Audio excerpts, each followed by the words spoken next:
Oh hey, the New Yorker's Oscar-nominated film, Stranger at the Gate, effectively conveys the psychological impact of war trauma through footage from combat, personal anecdotes, and differing perspectives. Let's dive in.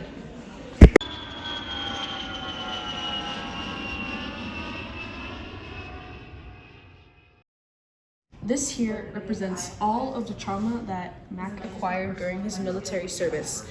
And when he got back from Afghanistan, he developed severe drinking problems in an attempt to cope with all of this. But as we know, as he tried to fix his own issues, all it did was add more. So this just all highlights how Mac was entirely unable to find any productive coping mechanisms once he had come back to America.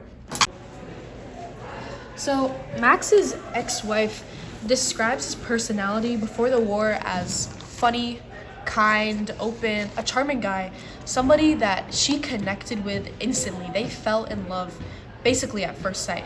And his stepdaughter recalled how she always felt like she could go to him for anything that was bothering her, with school, with boys, anything, or even if she just wanted a nice conversation, aka a dad that every child needs. However, all of that changed when he came back from war, especially post 9/11. He started having terrifying nightmares, most notably one where he shot a paper target for practice, but for some reason, blood started slowly leaking through the paper as he just stood there helplessly. So it's actually pretty interesting that we find the roots of this us versus them conflict even in babies. So they do experiments, I talk about this in class, where they'll show babies Cheerios and graham crackers. And the baby will show some sort of preference towards Cheerios or towards graham crackers. And then they'll have stuffed animals. And the stuffed animal will either like the same thing that the baby liked, Cheerios or graham crackers, or different. What we see is that the baby will then show a preference for the stuffed animal that liked the same snack that they did.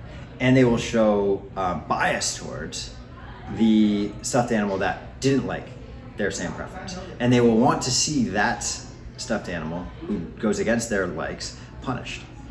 So this is a really interesting study because it starts to show that this idea, the seeds of this us versus them, looking for division, is in some ways kind of ingrained in us. In Stranger at the Gate, clips from war are used to visually convey Mac's deep psychological scars from combat. These images of chaos, violence, and destruction serve as a visual representation of the traumas that continue to haunt Mac, conveying the gravity of his experiences and how these experiences have shaped his own beliefs. The footage represents an internal battlefield that Mac continues to fight even after the war. These memories cause him to distrust those who he perceives as the enemy, in this case, the Muslim community.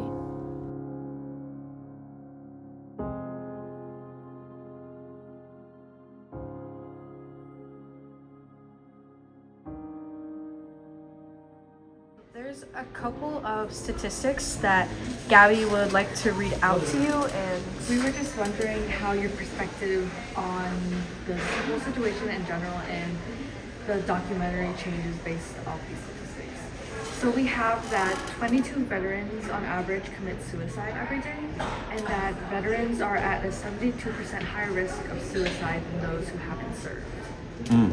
does this how does this affect your opinion of Mac? Well, I mean, those are shocking statistics. I think I was, aware of that as a problem, but just to get some numbers on it is incredibly, it's shocking. It's terrible. It's a shocking number. So throughout the documentary, you can see that when they're telling different stories, they tend to jump between perspectives a lot. So specifically, when Mac is describing how he has this overwhelming hatred for the Muslim community, it goes on and switches to the perspective of his ex-wife, and she describes how he was such a loving and caring, wonderful woman, a complete contrast from that. And basically what this depicts is how trauma can be invisible to other people and how time and time again, it's been so difficult for veterans to ask for help. And that's because of the community that they come back to.